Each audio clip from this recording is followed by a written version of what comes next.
Praise the Lord! Salamat sa mainitong pagdawat karon mga igsoon. Inumanan sa mainitong nga mga sabaw. Amen! Praise the Lord! Nawala kita mong katulgon. Isang tuod na tuloy mo lista ng hour, but praise the Lord! Ang Ginoo mo refresh kinato mga igsoon. Labi na diha sa panagabitay sa lawas sa atong Ginoo. Kaya diha na sa lawas, dunay pagsangkap sa matag bahin. Kung kini nga sangkap mga igsoon, maka-nourish na to, maka-refresh na to, aron ta makapanayon sa pagpangalaga diha sa Ginoo mga igsoon. Actually, gigan ko malinis na, okay, praise the Lord. So, ako lang ipakikambit sa inyo mga igsoon, sa ako ang na-enjoy. In the life study of Ezekiel, message 3, isa kaming sahi, but it takes only one verse. Ezekiel chapter 1, verse 4. Yan mga igsoon, doon ay upat kabutang nga ato ang mapahimuslan.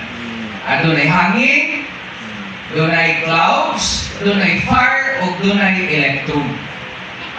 Diya ipakita sa atong igsuon na ang ato ay pagkakita o ang atong kagamitan sa iglesia nagdipindi sa atong pagpahimulo sa Ginoo. Amen. Kung ingon sa ito, kung daghan na pahimuslan, dako po kagamitan diha sa iglesia. So, salamat sa Ginoo mga igsuon. Ingon sa dito, gi-explain sa atong igsuon dito nga ang atong Diyos, sama siya, ginganlan siya the north wind. No? The north wind. Kung masawin mo dito, and the wind from the north blew. Siya ang hangin gikan sa north, nihuyok. Siya, o kaning hangin, nihuyok mga igsoon. O kutob sa nagyan, bisan patay na buhi mga igsoon.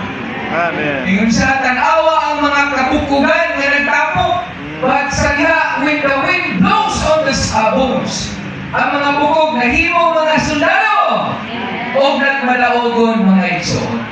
Nindot kay mga igsoon kay mga bukog nahimo mga sundalo o nahimatoon sa Ginoo. Ako yung ibalik-balik ko basa na luwa na magiging unod. Amen? Bukog na iban. Nga, kaya asa sila mapadulong daw yun. Kaya wala na unod. Amen?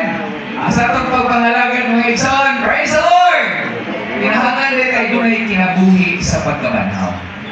Dito mga igsoon, kung basahon niyo ang Psalm 79, ang north niya, i-illustrate o God. So, ang Diyos niya ay, ipakasama siya sa hangin, na nihuyok, ikan sa trono sa Diyos. Ikan doon sa itaas mga igsoon. O kinihangin na nihuyok, sa adlaw sa Pentecostes. Yeah, Espiritu. Praise the Lord! Human sila makadawat aning hangin, narasig sila mga igsoon, o nakaalagad sila, subay yun sa kasing-kasing sa atong Ginoo. Lingon dito mga igsoon, daily, kinahanglan kaning hangina, mo blow sa ato ang pagkaraw. Amen. Amen? So look at the apostles gathering in the closed rooms.